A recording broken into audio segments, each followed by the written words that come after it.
بسم اللہ الرحمن الرحیم لا يقال فی الارض لا الہ الا اللہ۔ صحیح مسلم کی روایت یہ ہے، حضرت انس بن مالک کہتے ہیں کہ نبی کریم صلی اللہ علیہ وسلم نے فرمایا کہ قیامت اس وقت تک قائم نہیں ہوگی جب تک زمین میں اللہ اللہ بھی نہ کہا جائے، یعنی کوئی انسان ایسا نہیں رہ جائے گا جو اللہ کہے۔ ہاں، دوسری کچھ روایتیں ہیں دوسری کتابوں میں، حدیثوں میں، جو صحیح بھی ہیں، ضعیف بھی ہیں اور قابل قبول بھی ہیں، کوئی اس کی تشریح مان لی جائے کہ اس وقت تک قیامت نہیں کہے گی یہاں تک کہ زمین میں کوئی ایسا شخص بھی نہیں رہے گا جو لا الہ الا اللہ کہے۔ لا الہ الا اللہ یا اللہ کہنے والا بھی کوئی نہیں ہوگا۔ یہ برائیاں، شر، فساد یہ بڑھتے جائیں گے قیامت سے قریب، اور بالکل آخر میں وہ جو کہا گیا ہے حدیث میں کہ ایک گروہ ہمیشہ قیامت تک اس وقت تک حق پر قائم رہے گا، ہاں، جب تک قیامت قائم نہ ہو، ان کی مخالفین ان کو نقصان نہیں پہنچائے۔ تو کون سی قیامت تک؟ اس وقت تک۔ حدیثوں میں اس کی وضاحت ہے کہ یمن کی طرف سے ایک ہوا چلے گی، دنیا میں پھیلے گی، اور دنیا میں جتنے ایمان والے ہیں سب مر جائیں گے۔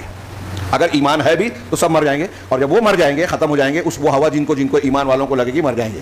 اس وقت کوئی اللہ اللہ کہنے والا بھی نہیں بچے گا، سارے شریر فاسد لوگ ہوں گے، سب ختم ہو جائیں گے، باقی ایمان والے۔ یہ ایک حدیث، ہاں، بخاری وغیرہ کی ایک حدیث ہے کہ اس وقت تک قیامت قائم نہیں ہوگی، یہاں تک کہ ایک آدمی، قیامت سے پہلے ایسے حالات ہوں گے، وہاں اس جملے میں قیامت کا لفظ نہیں ہے، کہ ایک زمانہ آئے گا کہ ایک آدمی کسی کی قبر کے پاس سے گزرے گا تو اس قبر کی مٹی پر خود لوٹ پوٹ کرے گا اور کہے گا کہ کاش اس مرنے والے کی جگہ پر میں ہوتا، یہ جو مرا ہوا ہے یہ اس کی جگہ میں مر کر اس قبر میں دفن ہوتا۔ حدیث میں وضاحت ہے کہ ایسا وہ دین کی حفاظت کے لیے نہیں کہے گا کہ میرا دین خطرے میں ہے، وہ دنیا کی آزمائش، اتنی پریشانیاں، اتنا ٹینشن، اتنے مسائل ہوں گے اور اس کا حل نظر نہیں آئے گا، اس بنیاد پر وہ یہ بات کہے گا۔ اسی طریقے سے بخاری کی ایک روایت ہے، حضرت مرداس اسلمی کہتے ہیں کہ نبی صلی اللہ علیہ وسلم فرمایا کہ یذهب الصالحون الاول فالاول، کہ ایک کے بعد دیگر ایک کے بعد ایک نیک لوگ دنیا سے جاتے جائیں گے۔ ایک دوسری وہ حدیث بھی دماغ میں لائیے کہ علم اٹھا لیا جائے گا، اور بخاری مسلم کی حدیث میں کہ علم کیسے اٹھے گا دنیا سے؟ اللہ تعالیٰ علماء کو اٹھائے گا۔ دل سے علم چھین جائے، رات میں سوئے آدمی صبح جاہل بن جائے، ایسا نہیں، ہاں، کہ علماء کو اٹھا کر حتیٰ یقبض العلم بقبض العلماء، علماء کو اٹھا کر علم اٹھائے گا، حتیٰ اذا لم یبق عالما، یہاں تک کہ جب کسی عالم کو باقی نہیں چھوڑے گا، اتخذ الناس رؤوسا جہالا، تو لوگ جاہلوں کو اپنا سردار بنائیں گے، سوال کیا جائے گا تو وہ بغیر علم کے فتویٰ دیں گے، یہ حلال ہے، یہ حرام ہے۔ آج کل ایسے جاہل مفتی بہت آج نظر آ رہے ہیں، علم کی گہرائی نہیں ہے، قرآن و حدیث کے علوم پر عبور نہیں ہے، دلائل پر گہری نظر نہیں ہے، آدھی ادھوری دلیل دیکھی اور فتویٰ دے دیا۔ ہم یہاں تک دیکھ رہے ہیں کہ ایک حدیث دو سند سے صحیح ہے، دو سند سے ضعیف ہے، مولوی صاحب نے، چلتے پھرتے مفتی نے ضعیف والی دیکھ لی اور پبلک میں بیان کر دیا، واٹس ایپ پہ ڈال دیا یہ حدیث ضعیف ہے۔ وہی حدیث دوسری سند سے صحیح بھی ہے، یہ اس کو معلوم ہی نہیں ہے، اور لوگوں میں ضد کر رہے اڑ گیا، نہیں ضعیف ہے۔ ایسے بہت سے غیر ضروری معاملات پر بحث ہو رہی ہے۔ میں چاہتا تھا کہ وہ حدیث انشاءاللہ اس پر مستقل خطبہ دوں گا، حضرت معاذ بن جبل کی، ابو داؤد کی صحیح حدیث ہے۔ وہ جو نقشہ ہے میں نے پڑھا تو حیرت زدہ رہ گیا کہ ایسا لگتا ہے اللہ کے رسول صلی اللہ علیہ وسلم نے سوشل میڈیا کے زمانے کے بارے میں اس میں بیان کیا ہے کہ چلتے پھرتے لوگ جو جاہل ہوں گے، عالم نہیں ہوں گے، جن کے پاس صلاحیت نہیں ہوگی، وہ لوگوں کو دین بتائیں گے، بیان کریں گے، اور اس میں تفصیل ہے تھوڑی سی۔ خیر، تو اللہ کے رسول صلی اللہ علیہ وسلم نے فرمایا کہ پہلے ہاں چلے جائیں گے لوگ، نیک لوگ جاتے رہیں گے، ہاں، علماء اڑ جائیں گے، نیک لوگ جاتے جائیں گے۔ وَيَبْقَى حُفَالَةٌ كَحُفَالَةِ الشَّعِيرِ أَوِ التَّمْرِ، حفالہ، امام بخاری نے کہا حفالہ اور حفالہ دونوں کہا جاتا ہے۔ اور باقی کون رہیں گے نیک لوگ جب جائیں گے؟ تو جو اور کھجور کے بھوسے کے جیسے لوگ، جو اور کھجور، یعنی انسانوں کو اللہ کے رسول تشریح دے رہے ہیں، کون لوگ؟ جو جاہل ہیں، دین سے دور ہیں، کفر و شرک میں، خرافات، بدعات اور گناہوں میں آلودہ ہیں، ان کے بارے میں اللہ کے رسول کہہ رہے ہیں کیسے لوگ بچے رہیں گے؟ جو اور کھجور کے بھوسے کی طرح لوگ ہوں گے۔ اللہ آخری جملہ ہے لا یبالیہم اللہ بالۃ، اللہ کو ان کی کوئی پرواہ نہیں ہوگی۔ اس ایک حدیث کو اگر آج سمجھ لیں آج کے جمعہ کے خطبے میں، اور ہم عبرت لے لیں، تو شاید اللہ رب العالمین نے قبول کر لیا ہمارا، مجھے لگے گا کہ اللہ کوئی پرواہ نہیں کرے گا۔ یعنی اگر ہم نے نیکی کا راستہ چھوڑا، اس حدیث کا حاصل کیا ہے کہ جو لوگ نیک نہیں ہیں وہ کھجور اور جو کے بھوسے کے جیسے ہیں، وہ بہت بڑے سیٹ کہلاتے ہوں، ٹی وی چینل پہ آتے ہوں، لوگوں میں مشہور ہوں، لوگ ان کی عزت کر رہے ہوں، ڈر رہے ہوں، ہاں اپنی جگہ، لیکن اللہ تعالیٰ کے ہاں ان کی کوئی پرواہ نہیں ہے۔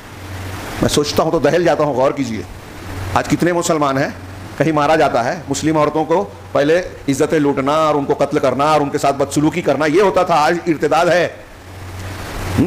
ہم چیخ رہے ہیں، چلا رہے ہیں، دعائیں پڑھتے ہیں، کوئی مصیبت آتی ہے تو مسجد جگہ جگہ جو ہے قنوت نازلہ پڑھی جاتی ہے، پھر بدعت میں مصیبتوں سے بچنے کے لیے بدعتوں کا سہارا، اجتماعی ذکر و اذکار کیا جاتا ہے وہ دانوں پر، جو ہے آیت کریمہ کا ورد ہوتا ہے جو بدعت ہے. مصیبتوں کے حل کے لیے بدعت کا سہارا لیتے ہیں اور نہ جانے کیا کیا, تو اور کوئی سنوائی کوئی مدد نظر نہیں آتی. یہ تو اللہ کا احسان و کرم ہے کہ وہ ہم کو چھوٹ دے رہا ہے, ڈھیل دے رہا ہے. ورنہ آج اگر ہم جائزہ لیں عقائد میں خرابی, اعمال میں خرابی, شرک, بدعت, خرافات, کوئی ایک معاملہ بتائیے جو مسلمانوں میں نہیں پایا جاتا برائی کا. اب جب برائیوں میں ہم اتنے جری ہو گئے ہیں اور ہماری پیشانی پہ بل نہیں ہوتا, ہمارے سماج میں گھر میں ایک آدمی بے نمازی ہے, ایک قبر پرست ہے, ایک شرک کرتا ہے, خرافات کرتا ہے, دین سے اس کو لینا دینا نہیں ہے, ہم ڈاکٹر, انجینئر اور بڑی بڑی ڈگریاں دلا کے اخبار میں جو ہے اشتہار دیتے ہیں کہ فلاں نے یہ کامیابی حاصل کر لی, ہم مولوی صاحب کی کوئی عزت ہی نہیں ہے. قرآن سیکھنے والے, حدیث سیکھنے والوں کی ہمارے نظر میں کوئی حیثیت ہی نہیں ہے. اور جب حیثیت نہیں ہے تو ہم کیوں سیکھیں گے, اپنے بچوں کو کیوں سکھائیں گے؟ ڈاکٹری کے لیے لاکھوں روپیہ ڈونیشن دے رہے ہیں, ایک مولوی صاحب کو ٹیوشن دے کے اپنے بچوں کو توحید نہیں سکھا سکتے. ہماری نظر میں دین کی اوقات ہی کیا ہے؟ تو جب ہماری نظر میں دین کی اہمیت نہیں ہے تو اللہ رب العالمین ہماری پرواہ کیوں کرے گا؟ لا یبالیم اللہ بالا, یہ ایک جملہ بہت بڑی وعید ہے کہ اللہ ان کی کوئی پرواہ نہیں کرے گا. کوئی کاٹ رہا ہے, مار رہا ہے, بے عزت ہو رہے ہیں, بے غیرتی کا شکار ہو رہے ہیں, اللہ کو پرواہ نہیں ہے, کیونکہ ہم نے خود دین کو بھولا. نیک نہیں ہے نا, نیکی نہیں ہے تو فساد آ رہا ہے.